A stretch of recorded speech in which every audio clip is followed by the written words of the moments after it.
오늘도 주님 안에서 승리하는 복된 하루가 되시고 또 한 주간이 되시기를 주님의 이름으로 간절히 축원을 드립니다. 성도 여러분, 하나님의 말씀은 살아서 역사하며 또한 변화시키는 놀라운 능력이 있는 줄 믿습니다.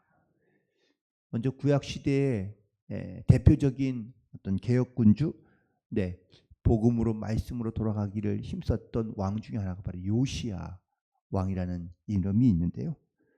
이 요시야 왕이 과거 그 우상을 섬기며 또한 우상 숭배로 가득했던 이스라엘 나라를 바꾸게 되고 변화시키게 되는 그런 계기가 과연 무엇이었을까? 그것은 바로 성전을 수리하다가 거기에서 하나님의 말씀을 만났기 때문입니다. 그 말씀을 들을 때에 요시야 왕의 마음이 뜨거워지기 시작하고 또한 스스로 자기를 부끄럽게 여기기 시작하자 요시야 왕이 그때부터 이 말씀을 듣고 그가 우상을 몰아내고 그리고 산에 있던 신당들을 폐지하고 그리고 예루살렘 성을 그가 다시 중건하여 유월절을 지키고 하나님의 명하신 말씀대로 순종하며 살기 시작했던 것이죠. 이때 그가 발견했던 말씀은 아마 신명기일 것이라고 많은 학자들이 추정하기를 하는데요. 이처럼 하나님의 말씀이 그의 마음 가운데 들어오기 시작하자 그가 변화되고 또한 온 나라와 백성들도 함께 그 말씀을 듣고 그런 나라가 다시 변화되는 놀라운 역사가 나타나게 된 줄로 믿습니다. 하지만 또다시 이스라엘 백성들이 우상을 섬기고 또한 이방신을 섬기기 시작하자 결국은 이런 개혁이 있었지만 결국은 이스라엘 나라는 망하게 되고요. 바벨론 포로로 붙잡혀 갔다가 그리고 70년 후에 다시 돌아오게 됩니다. 돌아올 때 이때 우리가 잘 아는 에스라, 느헤미야가 성경에 이제 있는데 선지자들이죠. 대제사장들입니다.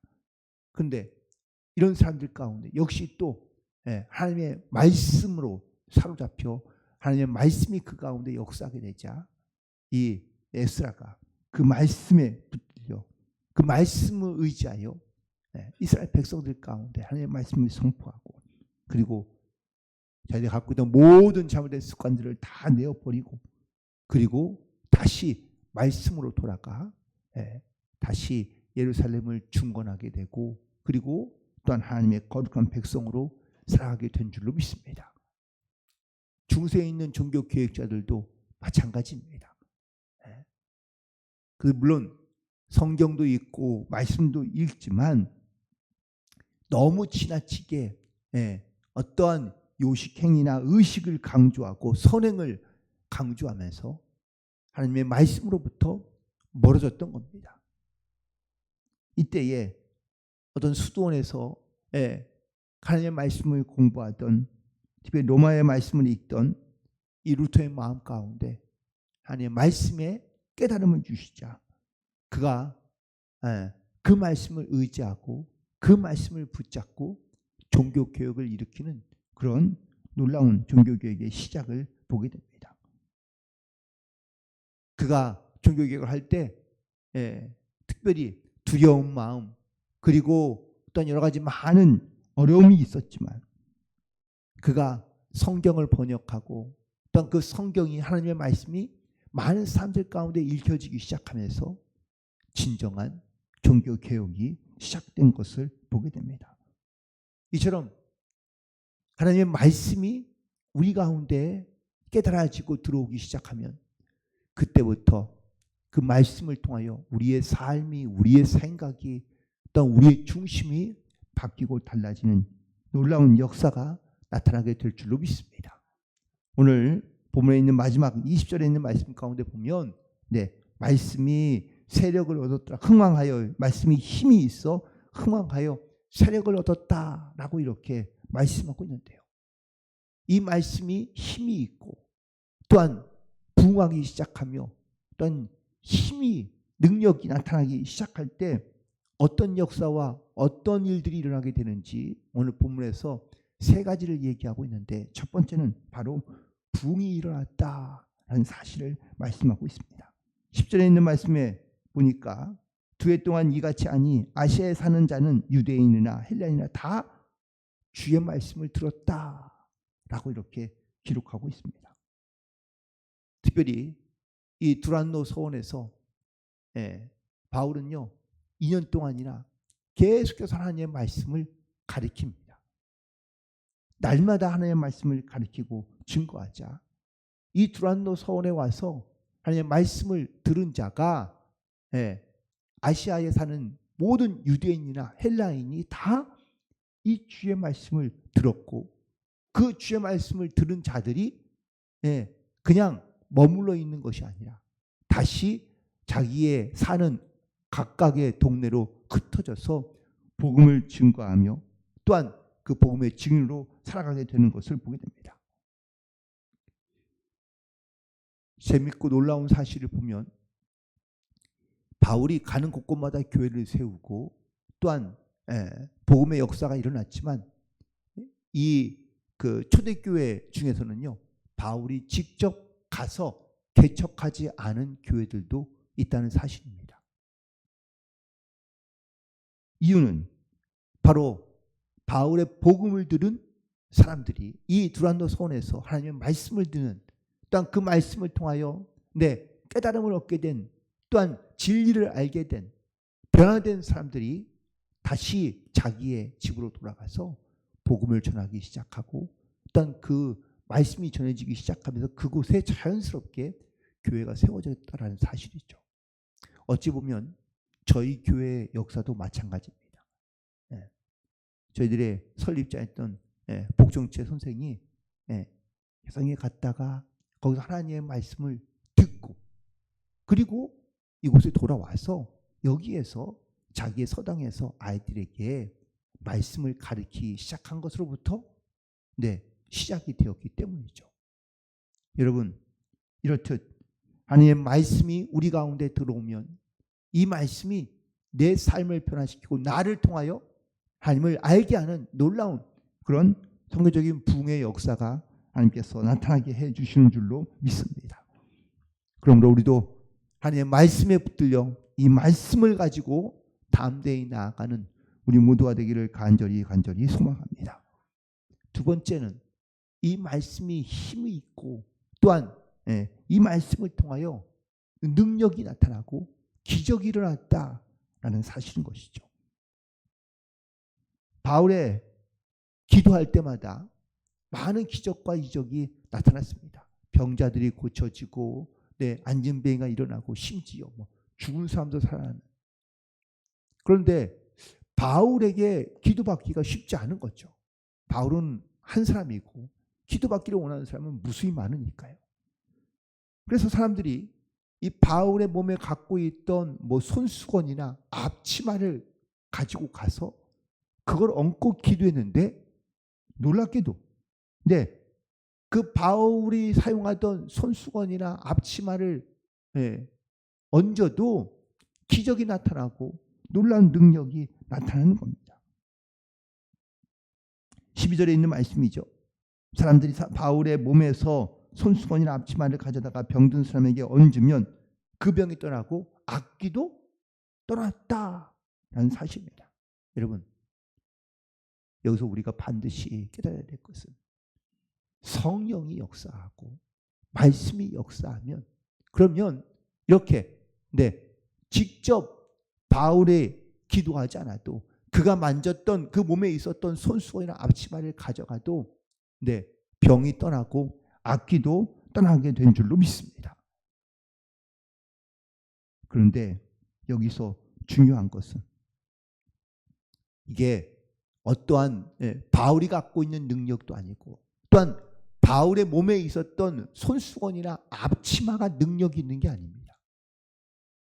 성령이 바로 그 가운데 함께 하시고 또한 말씀이 그 가운데 그들이 믿음으로 나아갈 때 이런 놀라운 기적의 역사가 나타날 수 있었는 줄로 믿습니다. 적어도 사도행전을 기록한 누가는요, 이 바울에게 임한 놀라운 성령의 역사를 이렇게 놀랍게 기적적으로 기록하고 있지만 실제 기적을 행하던 또한 기적을 행했던 바울은 어떻게 과연 이 자기의 능력과 이런 성령의 역사들을 어떻게 기록하고 있을까요? 고린도서 1장 22절과 23절에 있는 말씀에 보면 유대인들은 표적을 구하고 헬라인들은 지혜를 찾으나 우리는 십자가에 못 박힌 그리스도만을 전한다라고 고백하고 있습니다. 사람들은 기적을 좋아합니다. 능력을 좋아합니다. 하지만 바울은 자기가 행하는 능력과 또한 자기가 가지는 지혜를 말하는 것이 아니라 오히려 나는 십자가에 못 박힌 그리스도만 증거하고 있다라고 말하고 있는 겁니다. 또한 로마서 15장 18절과 19절에 있는 말씀에 보면 이방인들을 순종하게 하기 위한 나를 통하여 역사하신 것 외에는 내가 감히 말하지 아니하노니 그의 일은 말과 행위로 표적과 기사의 능력으로 성령의 능력으로 이루어졌다라고 고백하고 있습니다. 바울은 자기에게서 능력이 나타났고 또한 말의 지혜의 능력이 나타나는 것, 나는 이것을 내 것이라고 말하지 않고 오직 성령의 능력으로 이루어졌다는 것을 그가 담대히 고백하고 있는 것을 보게 됩니다. 기적과 능력은 하나님께서 성령께서 하시는 일이지 내가 그리고 또한 나의 어떤 능력에 있는 것이 아님을 우리가 반드시 깨닫고 기적은 단지 어떤 도구이고 또한 통로일 뿐이죠. 그 기적의 주인공은 하나님이시고 성령님이시며 또한 그 기적을 통하여 우리는 하나님의 말씀이 증거되고 선포되게 해야 할 줄로 믿습니다. 그리고 마지막 세 번째, 이 말씀이 능력이 있다는 것은 바로 사람을 변화시키기 때문이라고 말씀할 수 있습니다. 하나님의 말씀을 듣는 많은 사람이 나타나기 시작하면서 이 도시에 놀라운 변화가 일어나기 시작합니다. 오늘 본문에 있는 말씀에 보면 19절에 있는 말씀에 보면 마술을 행하던 많은 사람들이 그 책을 모아 가지고 와서 모든 사람 앞에서 불사르니 그 책값을 계산한 즉 은 5만이 되었다라고 말하고 있습니다. 여러분, 성령을 받고 어떤 기적을 체험하는 것, 사실 그것이 중요한 것이 아니라 성령을 체험하고 말씀을 통하여 우리의 삶이 변화되고 또한 바뀌어야 될 줄로 믿습니다. 여기 마술을 행하던 사람들이 자기가 갖고 있던 책을 모아가지고 많은 사람들 앞에서 광장에서 그 책을 불사하는데 그 책값이 얼마라고요? 은 5만이라고 이야기하고 있습니다. 여기서 말하는 은 5만의 값은 노동자 5만일 정도의 분량이라고 합니다. 대충 계산하면 5만 원, 그냥 하루 일당을 5만 원으로 계산하면 약 한 25억 정도 됩니다.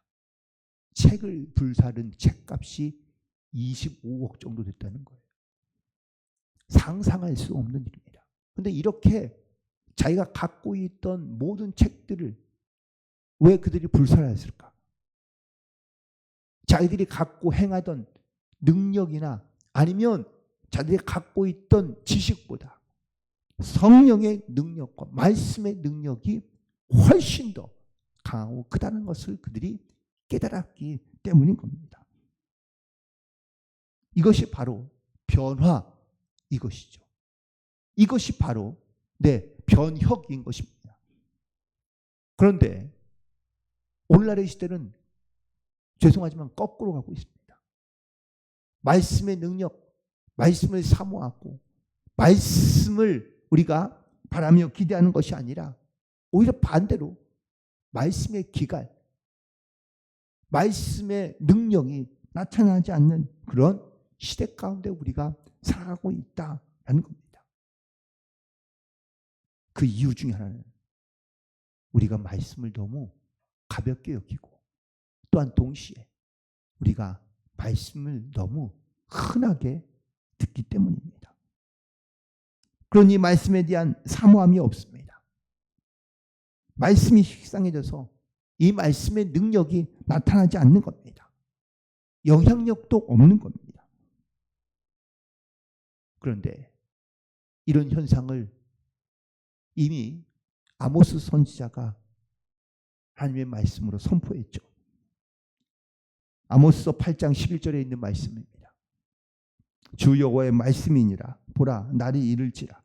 내가 기근을 땅에 보내리니 양식이 없어 주림이 아니며 물이 없어 가람이 아니요 오직 여호와의 말씀을 듣지 못한 기갈이라. 우리는 하나님의 말씀을 갖고 있지만, 보고 있지만, 우리가 이 말씀을 우리가 잘 듣지 못하고 들으려 하지 않습니다. 말씀을 너무 쉽게 또 우리가 듣고 접할 수 있으니 이 말씀이 얼마나 귀하고 소중한지를 우리가 알지 못합니다. 과거 정말 이 말씀 듣기를 사모하고 또한 이 말씀의 능력을 아는 믿음의 선배들은요, 이 말씀을 듣기 위하여, 이 말씀을 또한 얻기 위하여 얼마나 사모했는지 모릅니다. 그런데 지금의 시대는 말씀을 사모하지 않습니다. 말씀이 너무 흔하기 때문일 수도 있습니다. 홍수가 나도 먹을 물이 없다라는 말이 있습니다. 바닷물은 물이지만 먹을 수 없는 물이기 때문입니다. 말씀의 홍수 속에 아니면 설교의 홍수 속에 살고 있는 우리 모습이 이와 같다라고 말씀할 수 있습니다. 너무 많아, 너무 흔해서 그 소중함을 잃어버린 겁니다. 하나님의 말씀을 가볍게 여기고 또한 그러다 보니 가볍게 대하고 살아갑니다. 그러니 말씀도 순종하지 않고 오히려 말씀보다 세상의 말이 더 크게 다가오고 그리고 더 크게 우리 가운데 역사하는 것처럼 보이는 겁니다. 말씀은 있지만 말씀이 능력을 잃어버려 우리 가운데 역사하지 않는 겁니다. 심지어 어떤 경우는 말씀이 죽어 있는 것처럼 움직이지도 않고 또한 살아있지도 않는 겁니다. 오늘 우리는 이 초대교회 시대에 말씀이 흥황하여 말씀이 힘을 입어 세력을 얻게 되었다 라는 이 말씀이 바로 오늘 이 시대 말씀의 기계의 시대를 살아가는 우리에게 말씀이 얼마나 귀하고 소중한지를 다시 한번 깨닫고 이 말씀의 능력으로 승리하며 살아갈 수 있는 복된 성도들이 되기를 주님의 이름으로 간절히 축원을 드립니다. 기도하시겠습니다.